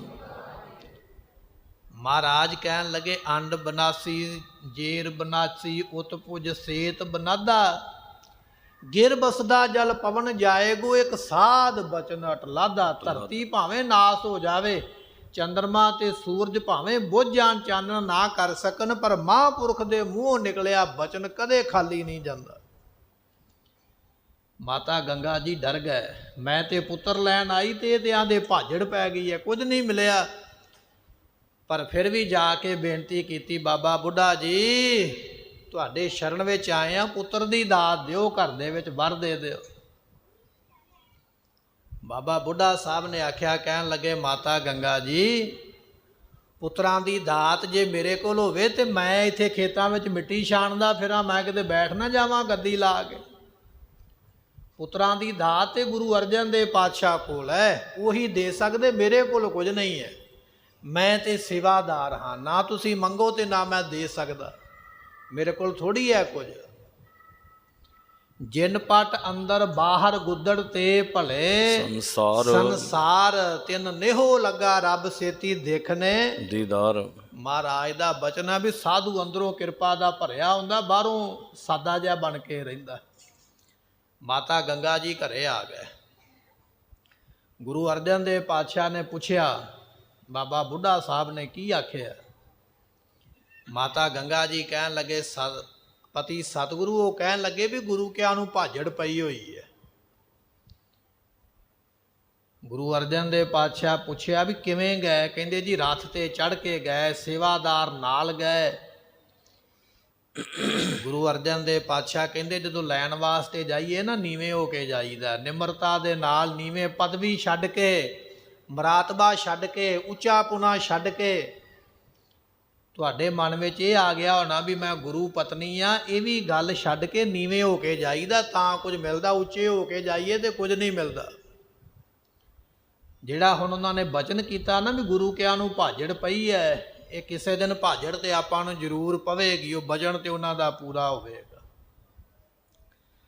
ਮਾਤਾ ਗੰਗਾ ਜੀਆਂ ਦੇ ਅੱਖਾਂ ਵਿੱਚ ਪਾਣੀ ਆ ਗਿਆ, ਨੇਤਰ ਭਰ ਗਏ। ਗੁਰੂ ਅਰਜਨ ਦੇਵ ਪਾਤਸ਼ਾਹ ਦੇ ਚਰਨ ਫੜ ਲੈ, ਕਹਿਣ ਲੱਗੇ ਮਹਾਰਾਜ ਬੁਝਾਰਤਾਂ ਆਪ ਨਾ ਪਾਓ, ਤੁਸੀਂ ਸਭ ਕੁਝ ਕਰਨ ਕਾਰਨ ਸਮਰੱਥੋ, ਮਹਾਰਾਜ ਮਾਰਗ ਪਾਓ, ਰਸਤੇ ਪਾਓ। ਬਚਨ ਆ ਗਿਆ ਭੂਲੇ ਮਾਰਗ ਜਿਨਹਿ ਬਤਾਇਆ, ਐਸਾ ਗੁਰ ਬੜ ਭਾਗੀ ਪਾਇਆ। ਸਾਰੇ ਮਿਲ ਕੇ ਆਖੀਏ ਭੂਲੇ ਮਾਰਗ ਜਿਨਹਿ ਬਤਾਇਆ, ਐਸਾ ਗੁਰ ਬੜ ਭਾਗੀ ਪਾਇਆ। ਫਿਰ ਗੁਰੂ ਐਸਾ ਹੈ ਨਾ ਭੁੱਲਿਆਂ ਨੂੰ ਰਾਹ ਪਾਉਣ ਵਾਲਾ। ਕਹਿਣ ਲੱਗੇ ਗੰਗਾ ਜੀ ਅੰਮ੍ਰਿਤ ਵੇਲੇ ਉਠੋ, ਇਸ਼ਨਾਨ ਕਰੋ, ਸੁੱਚੇ ਬਸਤਰ ਪਾਓ, ਨਿਤਨੇਮ ਬੈਠ ਕੇ ਕਰੋ, ਆਪਣੇ ਹੱਥੀਂ ਆਟਾ ਗੁੰਨੋ, ਉਹਦੇ ਵਿੱਚ ਇੱਕ ਦੋ ਆਟੇ ਹੋਰ ਵੀ ਮਿਲਾਓ, ਉਹਦੇ ਵਿੱਚ ਪਿਆਜ਼ ਚੀਰ ਕੇ ਛੋਟਾ ਛੋਟਾ ਪਾਓ, ਆਪ ਆਪਣੇ ਹੱਥਾਂ ਨਾਲ ਦਹੀਂ ਜਮਾਓ, ਦਹੀਂ ਦੀ ਲੱਸੀ ਬਣਾਓ। ਸਾਰਾ ਕੁਝ ਤਿਆਰ ਕਰਕੇ ਆਪ ਪ੍ਰਸ਼ਾਦਾ ਪਕਾ ਕੇ ਬਣਾ ਕੇ ਸੇਵਾਦਾਰ ਬਣ ਕੇ ਤੇ ਪੈਦਲ ਚੱਲ ਕੇ ਜਾਓ, ਰਥਾਂ ਘੋੜਿਆਂ ਨੂੰ ਛੱਡੋ ਜੇ ਕੁਝ ਲੈ ਕੇ ਆਓ। ਸਤਿਗੁਰਾਂ ਦਾ ਬਚਨ ਨਿਕਲਿਆ, ਮਾਤਾ ਜੀ ਨੇ ਮੰਨਿਆ। ਅਗਲਾ ਦਿਨ ਚੜ੍ਹਿਆ, ਅੰਮ੍ਰਿਤ ਵੇਲੇ ਉੱਠੇ, ਇਸ਼ਨਾਨ ਪਾਣ ਕੀਤਾ, ਸੁੱਚੇ ਬਸਤਰ ਪਹਿਨ ਕੇ ਨਿਤਨੇਮ ਹੋਇਆ। ਨਾਲੇ ਤੇ ਪ੍ਰਸ਼ਾਦਾ ਤਿਆਰ ਕਰਦੇ ਪਏ, ਨਾਲੇ ਮੁਖੋਂ ਆਖਦੇ ਪਏ ਸਤਿਨਾਮ ਵਾਹਿਗੁਰੂ, ਸਤਿਨਾਮ ਵਾਹਿਗੁਰੂ, ਸਤਿਨਾਮ ਵਾਹਿਗੁਰੂ, ਸਤਿਨਾਮ। ਨਾਮ ਜਪਦਿਆਂ ਜਪਦਿਆਂ ਪ੍ਰਸ਼ਾਦਾ ਤਿਆਰ ਹੋਇਆ। ਉਸ ਪ੍ਰਸ਼ਾਦੇ ਨੂੰ, ਭੋਜਨ ਨੂੰ ਇੱਕ ਟੋਕਰੇ ਦੇ ਵਿੱਚ ਰੱਖਿਆ, ਇੱਕ ਕੁੱਜਾ ਦਹੀਂ ਵਾਲਾ, ਇੱਕ ਕੁੱਜਾ ਲੱਸੀ ਵਾਲਾ, ਸਭ ਕੁਝ ਤਿਆਰ ਕਰਕੇ ਤੇ ਇੱਕ ਸੇਵਾਦਾਰਨੀ ਬੀਬੀ ਨਾਲ ਲਈ ਹੈ। ਆਪਣੇ ਪੈਰਾਂ ਤੋਂ ਜੋੜਾ ਵੀ ਉਤਾਰਿਆ ਮਾਤਾ ਗੰਗਾ ਜੀ ਨੇ। ਰੱਥ ਤੇ ਚੜ੍ਹਨਾ ਤੇ ਦੂਰ ਦੀ ਗੱਲ ਹੈ, ਪੈਦਲ ਚੱਲਣਾ ਹੈ। ਪੈਰਾਂ ਦਾ ਜੋੜਾ ਵੀ ਉਤਾਰ ਕੇ ਉਹ ਟੋਕਰਾ ਸਿਰ ਤੇ ਚੁੱਕਿਆ ਤੇ ਆਪ ਚੱਲ ਪਏ ਅੰਮ੍ਰਿਤ ਵੇਲੇ ਪ੍ਰਸ਼ਾਦਾ ਲੈ ਕੇ। ਅੰਮ੍ਰਿਤਸਰੋਂ ਚੱਲਦਿਆਂ ਬੀੜ ਸਾਹਿਬ ਦੇ ਸਥਾਨ ਤੇ ਪਹੁੰਚਿਆ, ਦੁਪਹਿਰ ਦਾ ਸਮਾਂ ਹੋ ਗਿਆ। ਨੰਗੇ ਪੈਰ ਨੇ, ਰੋੜ ਪੈਰ ਵਿੱਚ ਚੁੱਭਦੇ ਤੇ ਪੈਰਾਂ ਵਿੱਚ ਛਾਲੇ ਹੋ ਗਏ। ਪੈਰ ਧਰਤੀ ਤੇ ਲੱਗਦਾ ਨਹੀਂ, ਦਰਦ ਹੁੰਦੀ ਹੈ। ਚਲਦਿਆਂ ਚਲਦਿਆਂ ਪਹੁੰਚ ਗਏ ਬੀੜ ਸਾਹਿਬ ਦੇ ਸਥਾਨ ਤੇ। ਬਾਬਾ ਬੁੱਢਾ ਸਾਹਿਬ ਜੀ ਖੇਤਾਂ ਵਿੱਚ ਗੇੜਾ ਲਾ ਰਹੇ ਸਨ, ਵੇਖਦੇ ਪਏ। ਸੇਵਾਦਾਰ ਨੇ ਉੱਚੀ ਥਾਂ ਤੋਂ ਵੇਖ ਕੇ ਦੱਸਿਆ, ਕਹਿਣ ਲੱਗੇ, ਬਾਬਾ ਬੁੱਢਾ ਜੀ, ਮਾਤਾ ਗੰਗਾ ਜੀ ਆਉਂਦੇ ਪਏ ਨੇ। ਜਦੋਂ ਇਹ ਬਚਨ ਸੁਣਿਆ ਤੇ ਬਾਬਾ ਬੁੱਢਾ ਸਾਹਿਬ ਜੀ ਆਪ ਅੱਗੋਂ ਦੀ ਹੋਏ, ਪੁੱਛਿਆ, ਮਾਤਾ ਜੀ ਕਿਵੇਂ ਆਉਣੇ ਹੋਏ? ਮੱਥਾ ਟੇਕ ਕੇ ਬਚਨ ਕੀਤਾ, ਹੱਥ ਜੋੜ ਕੇ, ਕਿਵੇਂ ਆਪ ਜੀ ਆਏ ਹੋ? ਮਾਤਾ ਗੰਗਾ ਜੀ ਕਹਿਣ ਲੱਗੇ, ਬਾਬਾ ਬੁੱਢਾ ਜੀ ਤੁਹਾਡੇ ਵਾਸਤੇ ਪ੍ਰਸ਼ਾਦਾ ਲੈ ਕੇ ਆਏ। ਤੇ ਬੜੇ ਪਿਆਰ ਦੇ ਨਾਲ ਆਖਿਆ, ਕਹਿਣ ਲੱਗੇ, ਪੁੱਤਰ ਭੁੱਖਾ ਹੋਵੇ ਤੇ ਇਸ ਗੱਲ ਨੂੰ ਮਾਂ ਹੀ ਜਾਣਦੀ ਹੈ। ਤੁਸੀਂ ਸਾਡੇ ਮਾਤਾ ਹੋ, ਤੁਹਾਨੂੰ ਪਤਾ ਕਿ ਮੈਂ ਭੁੱਖਾ ਇੰਨੀ ਦੂਰੋਂ ਚੱਲ ਕੇ ਆਏ, ਮੇਰੇ ਵੱਡੇ ਭਾਗ ਨੇ, ਮੇਰਾ ਕੋਈ ਚੰਗਾ ਕਰਮ ਹੈ ਕਿ ਗੁਰੂ ਪਤਨੀ ਔਰ ਗੁਰੂ ਮਾਤਾ ਦੇ ਹੱਥੋਂ ਮੈਨੂੰ ਅੱਜ ਪ੍ਰਸ਼ਾਦਾ ਛਕਣ ਨੂੰ ਮਿਲਦਾ ਪਿਆ। ਆਪ ਉਹ ਪ੍ਰਸ਼ਾਦੇ ਦਾ ਟੋਕਰਾ ਥੱਲੇ ਉਤਰਵਾਇਆ, ਛਾਵੇਂ ਬੈਠ ਗਏ। ਮਾਤਾ ਜੀ ਪ੍ਰਸ਼ਾਦਾ ਪਾ ਕੇ ਦਿੰਦੇ ਪਏ, ਕਟੋਰੀ ਵਿੱਚ ਲੱਸੀ ਪਾਈ ਹੈ, ਕਟੋਰੇ ਵਿੱਚ ਦਹੀਂ ਪਾਇਆ, ਨਾਲ ਪ੍ਰਸ਼ਾਦਾ ਫੜਾਇਆ, ਨਾਲ ਕੁਝ ਪਿਆਜ਼ ਰੱਖੇ। ਬਾਬਾ ਬੁੱਢਾ ਜੀ ਛਕਦੇ ਪਏ, ਨਾਲੇ ਬੜੇ ਖੁਸ਼ ਹੁੰਦੇ ਪਏ। ਮਾਤਾ ਜੀ ਦਹੀਂ ਬੜਾ ਸਵਾਦ ਬਣਿਆ, ਮਾਤਾ ਜੀ ਲੱਸੀ ਬੜੀ ਸਵਾਦ ਹੈ, ਪ੍ਰਸ਼ਾਦਾ ਬੜਾ ਸਵਾਦ ਹੈ, ਬੜੇ ਆਨੰਦ ਨਾਲ ਛਕਦੇ ਪਏ। ਜਦੋਂ ਖੁਸ਼ ਹੁੰਦੇ ਪਏ ਤੇ ਮਾਤਾ ਗੰਗਾ ਜੀ ਜਾਣ ਗਏ ਵੀ ਅੱਜ ਇਹ ਬੜੇ ਖੁਸ਼ ਨੇ, ਬੜੇ ਪ੍ਰਸੰਨ ਨੇ, ਪ੍ਰਸੰਨਤਾ ਦੇ ਵਿੱਚ ਨੇ, ਹੁਣ ਵਰ ਮੰਗੀਏ ਤੇ ਜ਼ਰੂਰ ਮਿਲੇਗਾ। ਹੱਥ ਜੋੜ ਕੇ ਆਖਿਆ, ਬਾਬਾ ਬੁੱਢਾ ਸਾਹਿਬ ਜੀ, ਤੁਹਾਡੇ ਅੱਗੇ ਬੇਨਤੀ ਹੈ, ਪੁੱਤਰ ਦੀ ਜਾਚ ਨਾ ਹੈ, ਕਿਰਪਾ ਕਰਕੇ ਘਰ ਦੇ ਵਿੱਚ ਪੁੱਤਰ ਦੀ ਦਾਤ ਬਖਸ਼ੋ, ਮੇਰੀ ਝੋਲੀ ਭਰ ਦਿਓ। ਬਾਬਾ ਬੁੱਢਾ ਸਾਹਿਬ ਨੇ ਸੁਣੇ ਬਚਨ, ਪ੍ਰਸ਼ਾਦਾ ਛਕਦੇ ਪਏ। ਇੱਕ ਪਿਆਜ਼ ਆਪਣੇ ਗੋਡੇ ਤੇ ਰੱਖਿਆ, ਗੰਢਾ ਗੋਡੇ ਦੇ ਉੱਪਰ ਰੱਖ ਕੇ ਜ਼ੋਰ ਦੀ ਮੁੱਕੀ ਮਾਰ ਕੇ ਗੰਢੇ ਨੂੰ ਤੋੜਿਆ ਤੇ ਮੁਖੋਂ ਬਚਨ ਨਿਕਲ ਗਿਆ, ਕਹਿਣ ਲੱਗੇ, ਮਾਤਾ ਜੀ ਇਹੋ ਜਿਹਾ ਪੁੱਤਰ ਪੈਦਾ ਹੋਵੇਗਾ ਜਿਹੜਾ ਮੁਗਲਾਂ ਦੇ ਇਸ ਤਰ੍ਹਾਂ ਸਿਰ ਭੰਨਿਆ ਕਰੇਗਾ।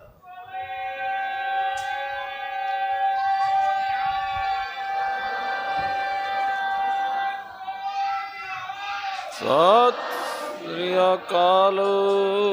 ਇਹ ਬਚਨ ਹੋਇਆ, ਪਰ ਜਿਸ ਵੇਲੇ ਸਾਧੂ ਪ੍ਰਸੰਨ ਹੋ ਜਾਂਦਾ ਨਾ, ਗੁਰਮੁਖੋਂ ਇੱਕ ਬਚਨ ਨਹੀਂ, ਕਈ ਬਚਨ ਫਿਰ ਮੁਖੋਂ ਨਿਕਲ ਜਾਂਦੇ। ਸੁਦਾਮਾ ਪਹੁੰਚਿਆ ਨਾ ਭਗਵਾਨ ਕ੍ਰਿਸ਼ਨ ਜੀਆਂ ਦੇ ਕੋਲ, ਸਾਖੀ ਬੜੀ ਲੰਮੀ ਹੈ। ਪਹਿਲਾਂ ਤੇ ਦਰਵਾਜ਼ੇ ਤੋਂ ਮੁੜ ਆਇਆ ਵਾਪਸ। ਭਗਵਾਨ ਕ੍ਰਿਸ਼ਨ ਜੀ ਆਪ ਗਲੀ ਵਿੱਚ ਆ ਕੇ ਮਿਲੇ, ਜੱਫੀ ਪਾਈ ਤੇ ਨਾਲ ਹੀ ਲੈ ਗਏ ਵਾਪਸ। ਕਹਿਣ ਲੱਗੇ, ਮਿੱਤਰਾ ਕਿਉਂ ਚੱਲਿਆ? ਕਹਿੰਦੇ, ਜੀ ਮੈਂ ਗਰੀਬ ਤੇ ਤੁਸੀਂ ਰਾਜੇ। ਮੈਂ ਆਖਿਆ ਵੀ ਕੀ ਪਤਾ ਤੁਸੀਂ ਪਛਾਣੋ ਕਿ ਨਾ। ਨਹੀਂ, ਇਸ ਤਰ੍ਹਾਂ ਨਹੀਂ ਹੋ ਸਕਦਾ, ਤੂੰ ਸਾਡਾ ਮਿੱਤਰ ਹੈ। ਆਪਣੇ ਕੋਲ ਬਿਠਾ ਲਿਆ। ਕੁਝ ਸਮਾਂ ਬਚਨ ਬਲਾਸ ਹੋਏ।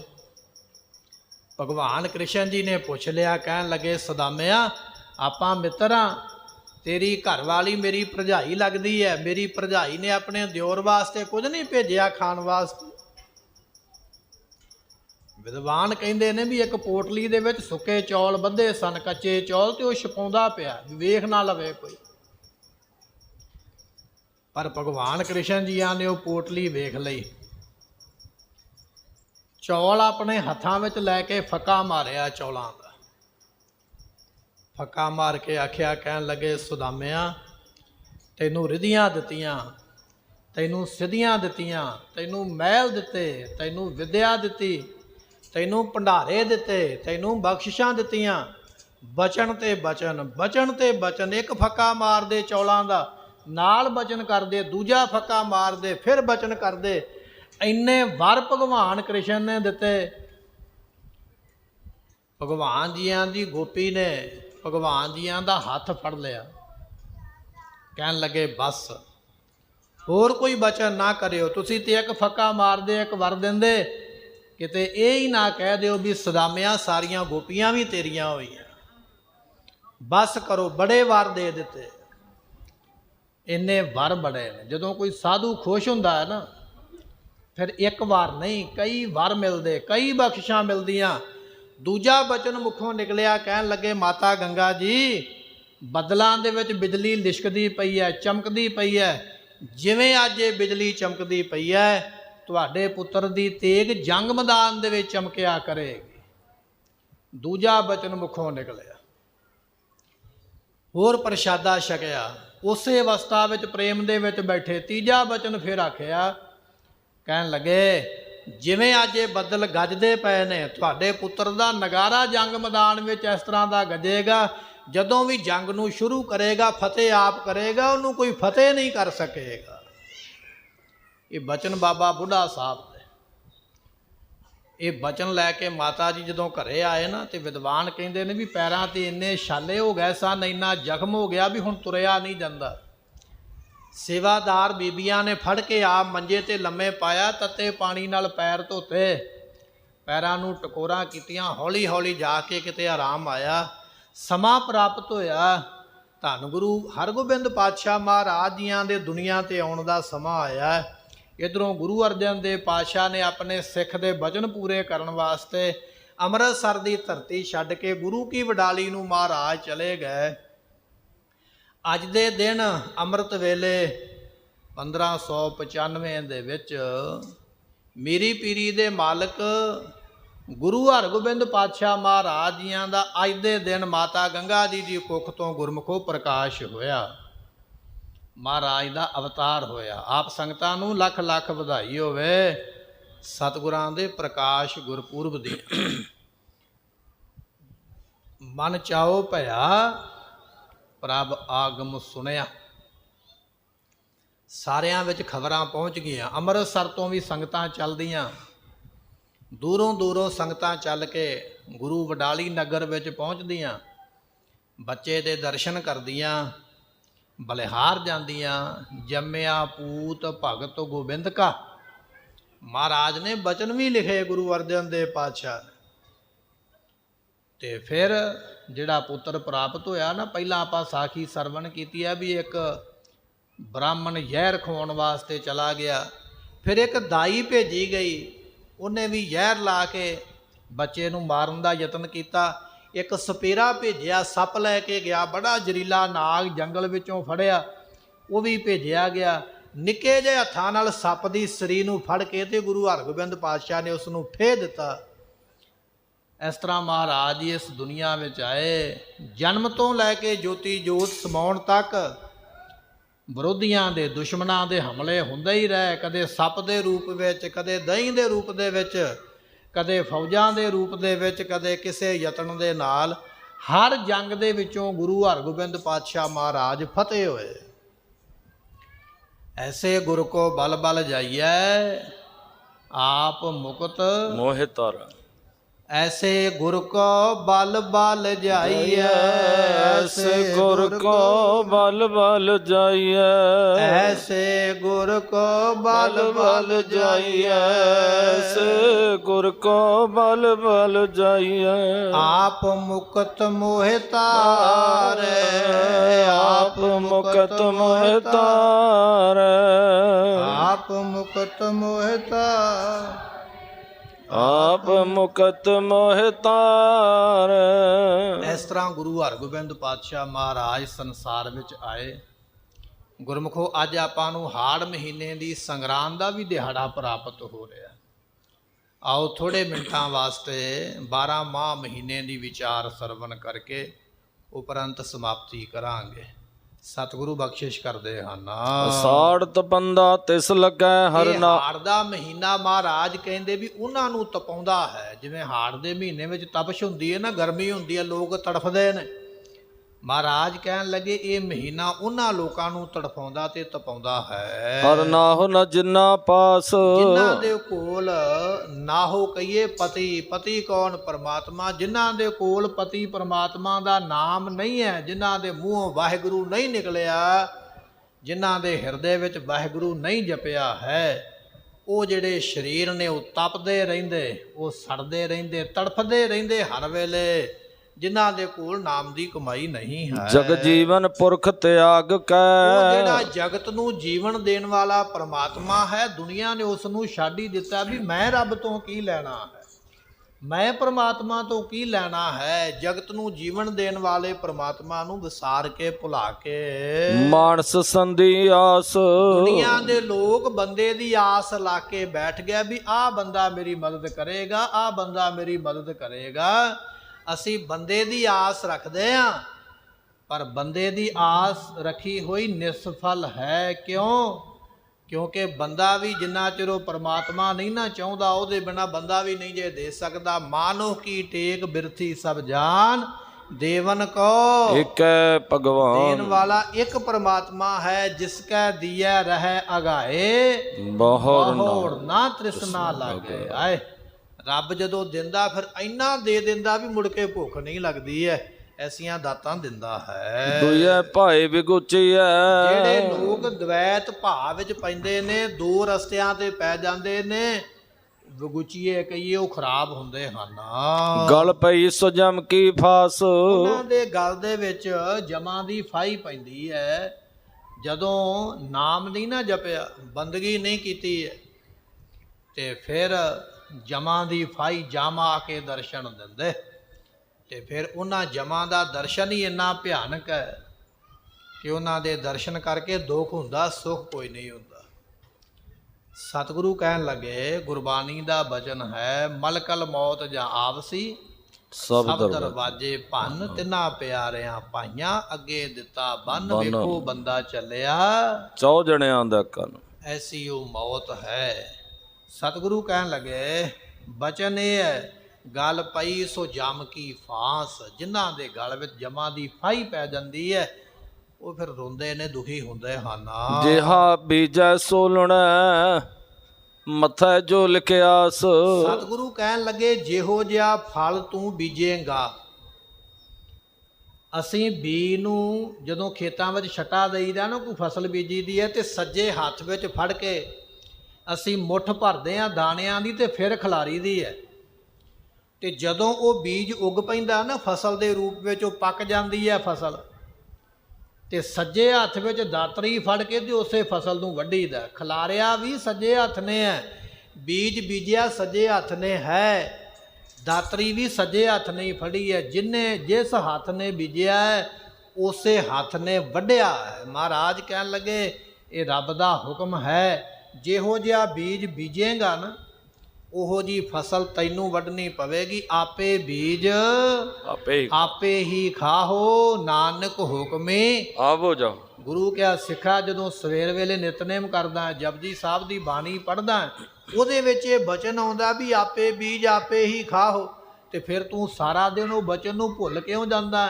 ਦੂਜਿਆਂ ਦੇ ਅੱਗੇ ਕੰਡੇ ਕਿਉਂ ਬੀਜਦਾ? ਜਦੋਂ ਇਹ ਪਤਾ ਕੰਡਾ ਦੂਜੇ ਦੇ ਅੱਗੇ ਬੀਜਾਂਗਾ, ਵੱਜਣਾ ਮੇਰੇ ਪੈਰ ਵਿੱਚ ਹੈ, ਫਿਰ ਅੰਮ੍ਰਿਤ ਵੇਲੇ ਦਾ ਉਹ ਕਿਹਾ ਹੋਇਆ ਬਚਨ ਤੈਨੂੰ ਭੁੱਲਦਾ ਕਿਉਂ ਹੈ? ਮਹਾਰਾਜ ਕਹਿਣ ਲੱਗੇ, ਜਿਹਾ ਬੀਜੈ ਸੋ ਲੁਣੈ।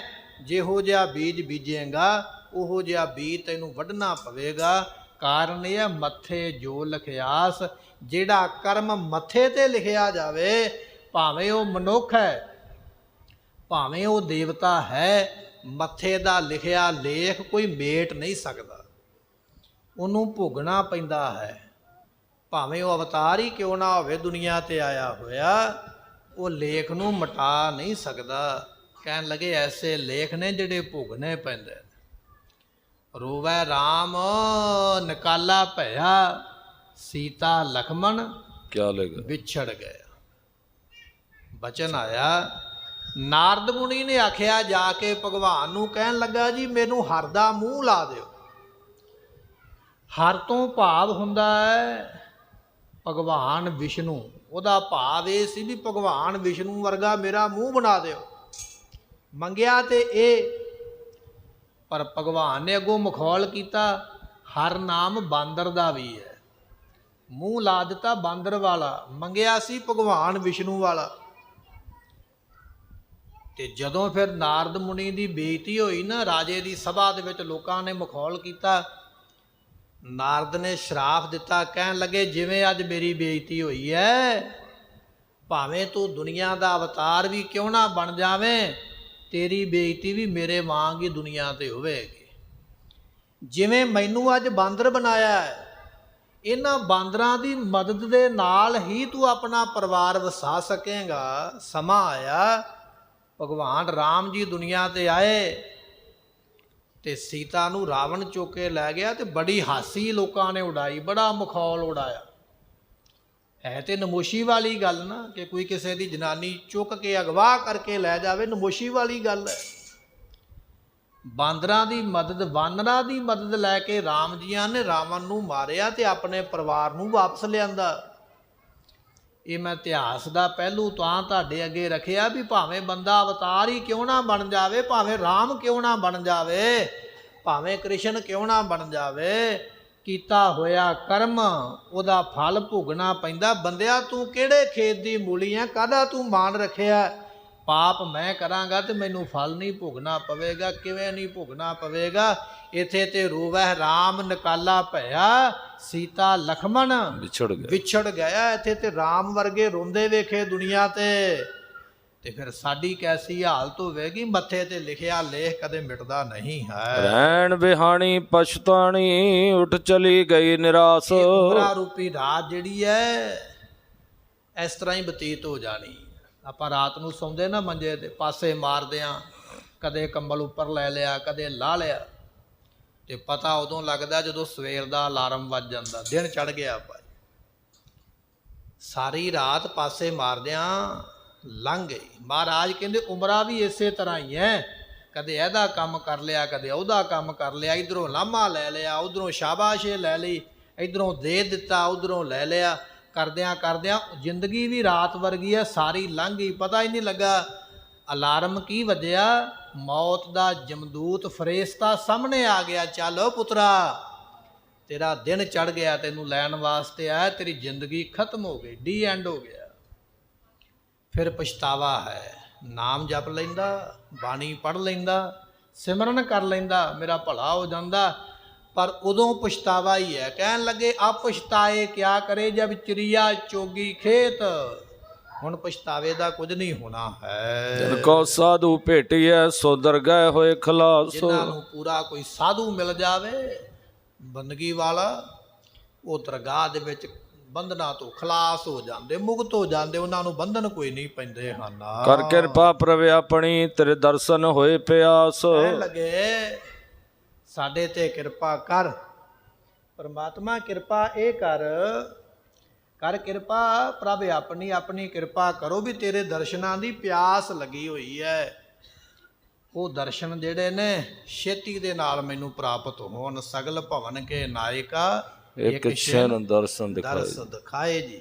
ਐਸੀ ਦਰਸ਼ਨਾਂ ਦੀ ਪਿਆਸ ਬਣੀ ਹੋਈ ਹੈ। ਪ੍ਰਭ ਤੁਧ ਬਿਨ ਦੂਜਾ ਕੋ ਨਹੀਂ, ਨਾਨਕ ਕੀ ਅਰਦਾਸ। ਸਤਿਗੁਰੂ ਕਹਿਣ ਲੱਗੇ ਤੇਰੇ ਬਿਨਾ ਪਰਮਾਤਮਾ ਸਾਡਾ ਕੋਈ ਹੈ ਹੀ ਨਹੀਂ, ਤੇ ਅਸੀਂ ਅਰਦਾਸ ਕਿਹਦੇ ਅੱਗੇ ਕਰੀਏ? ਤੁਧ ਨੂੰ ਛੋੜ ਪ੍ਰਭ ਜਾਈਏ ਕਹਿ ਧਰ, ਆਨ ਨਾ ਬੀਆ ਤੇਰੀ ਸਮਸਾਰ। ਤੇਰੇ ਬਿਨਾ ਕੋਈ ਦੂਜਾ ਹੈ ਨਹੀਂ, ਇਸ ਕਰਕੇ ਤੇਰੇ ਚਰਨਾਂ ਵਿੱਚ ਸਾਡੀ ਅਰਦਾਸ ਹੈ। ਅਸਾੜ ਸੁਹੰਦਾ ਤਿਸ ਲੱਗੈ, ਜਿਸ ਮਨ ਹਰ ਚਰਨ ਨਿਵਾਸ। ਸਤਿਗੁਰੂ ਕਹਿਣ ਲੱਗੇ ਹਾੜ ਦਾ ਮਹੀਨਾ ਉਹਨਾਂ ਵਾਸਤੇ ਸ਼ੋਭਨੀਕ ਹੈ ਜਿਨ੍ਹਾਂ ਦਾ ਚਰਨਾਂ ਦੇ ਨਾਲ ਨਿਵਾਸ ਬਣਿਆ ਹੈ। ਜਿਹੜੇ ਮਨ ਕਰਕੇ ਚਰਨਾਂ ਨਾਲ ਜੁੜੇ, ਜਿਹੜੇ ਤਨ ਕਰਕੇ ਚਰਨਾਂ ਨਾਲ ਜੁੜ ਗਏ, ਉਹਨਾਂ ਵਾਸਤੇ ਤੇ ਹਾੜ ਦਾ ਮਹੀਨਾ ਕੋਈ ਗਰਮੀ ਵਾਲਾ ਨਹੀਂ। ਹਾੜ ਦੇ ਮਹੀਨੇ ਵਿੱਚ ਉਹ ਨਹੀਂ ਤੜਫਣਗੇ ਜਿਨ੍ਹਾਂ ਦਾ ਨਿਵਾਸ ਚਰਨਾਂ ਵਿੱਚ ਹੋ ਗਿਆ। ਤੜਫਣਗੇ ਉਹ ਜਿਹੜੇ ਪਰਮਾਤਮਾ ਦੇ ਨਾਲੋਂ ਟੁੱਟੇ ਨੇ, ਜਿਹੜੇ ਦੂਰ ਹੋ ਗਏ, ਪਰ ਜਿਹੜੇ ਜੁੜ ਗਏ ਉਹ ਮੁਕਤ ਹੋ ਗਏ। ਇਹ ਗੁਰੂ ਅਰਜਨ ਦੇਵ ਪਾਤਸ਼ਾਹ ਮਹਾਰਾਜ ਜੀਆਂ ਨੇ ਸਾਨੂੰ ਹਾੜ ਦਾ ਮਹੀਨਾ ਬਖਸ਼ਿਸ਼ ਕੀਤਾ ਹੈ। ਨਾਮ ਜਪੇਗਾ ਤੇਰਾ ਭਲਾ ਹੋਵੇਗਾ। ਨਾਲ ਨਾਲ ਆਪਾਂ ਗੁਰੂ ਹਰਗੋਬਿੰਦ ਪਾਤਸ਼ਾਹ ਮਹਾਰਾਜ ਜੀਆਂ ਦੇ ਅਵਤਾਰ ਦੀ ਕਥਾ ਵੀ ਸਰਵਣ ਕੀਤੀ ਹੈ। ਗੁਰੂ ਰਹਿਮਤ ਕਰੇ, ਉਪਦੇਸ਼ ਸਾਡੇ ਹਿਰਦੇ ਵਸੇ, ਤਾਂ ਕਿ ਸਾਡਾ ਭਲਾ ਹੋਵੇ। ਦੇਖਾ ਕਤਹਿ ਨ ਛੂਟੀਐ, ਰੱਖਿਆ ਨ ਭੂਲਣ ਹਾਰ, ਬਖਸ਼ਣ ਹਾਰ ਬਖਸ਼ ਲੈ, ਨਾਨਕ ਪਾਰੇ ਉਤਾਰ। ਵਾਹਿਗੁਰੂ ਜੀ ਕਾ ਖਾਲਸਾ, ਸਤਿਗੁਰਾਂ ਦੀ ਸਾਜੀ ਨਵਾਜੀ ਗੁਰੂ ਕੀ ਸੰਗਤ। ਆਪ ਸੰਗਤਾਂ ਦੀ ਜਾਣਕਾਰੀ ਵਾਸਤੇ ਦੱਸ ਦਈਏ, ਇਹ ਜੋ ਸਵੇਰ ਸ਼ਾਮ ਦੀ ਕਥਾ ਹੈ ਇਹ ਰੋਜ਼ ਰਿਕਾਰਡ ਹੁੰਦੀ ਹੈ, ਰੋਜ਼ ਸੰਗਤਾਂ ਵਾਸਤੇ ਚੈਨਲ ਤੇ ਪਾਈ ਜਾਂਦੀ ਹੈ। ਆਪ ਸੰਗਤਾਂ ਆਪਣੇ ਘਰਾਂ ਵਿੱਚ ਬੈਠ ਕੇ ਜਾਂ ਅੱਗੇ ਹੋਰਾਂ ਦੋਸਤਾਂ ਮਿੱਤਰਾਂ ਨੂੰ ਇਹ ਕਥਾ ਭੇਜ ਕੇ ਲਾਹਾ ਪ੍ਰਾਪਤ ਕਰ ਸਕਦੇ ਹੋ। ਨਾਲ ਬੇਨਤੀ ਹੈ ਕਿ ਬੱਚਿਆਂ ਦੀਆਂ ਗੁਰਮਤਿ ਦੀਆਂ ਕਲਾਸਾਂ ਗੁਰਦੁਆਰਾ ਸਾਹਿਬ ਵਿਖੇ ਲੱਗਦੀਆਂ ਨੇ, ਛੋਟੇ ਬੱਚਿਆਂ ਦੀਆਂ 9 ਤੋਂ 11 ਵਜੇ ਤੱਕ ਦਾ ਸਮਾਂ ਹੈ। ਹਰ ਰੋਜ਼ ਸਵੇਰੇ ਆਪੋ ਆਪਣੇ ਬੱਚਿਆਂ ਨੂੰ ਗੁਰੂ ਘਰੇ ਜ਼ਰੂਰ ਭੇਜਿਆ ਕਰੋ। ਗੁਰਮਤਿ ਦੀ ਸਿੱਖਿਆ ਪ੍ਰਾਪਤ ਹੋ ਰਹੀ ਹੈ, ਲਾਹਾ ਲਈਏ। ਅਤੇ ਗੁਰੂ ਕੇ ਲੰਗਰ ਆਪ ਸੰਗਤਾਂ ਵਾਸਤੇ ਬਾਹਰ ਚੱਲ ਰਹੇ ਨੇ। ਬੇਨਤੀ ਹੈ ਸਾਰੀ ਸੰਗਤ ਨੇ ਲੰਗਰ ਪ੍ਰਸ਼ਾਦਾ ਛਕ ਕੇ ਜਾਣ ਦੀ ਕਿਰਪਾਲਤਾ ਕਰਨੀ। ਵਾਹਿਗੁਰੂ ਜੀ ਕਾ ਖਾਲਸਾ, ਵਾਹਿਗੁਰੂ ਜੀ ਕੀ। ਸਤਨਾਮ ਸ੍ਰੀ ਵਾਹਿਗੁਰੂ ਸਾਹਿਬ ਜੀਓ।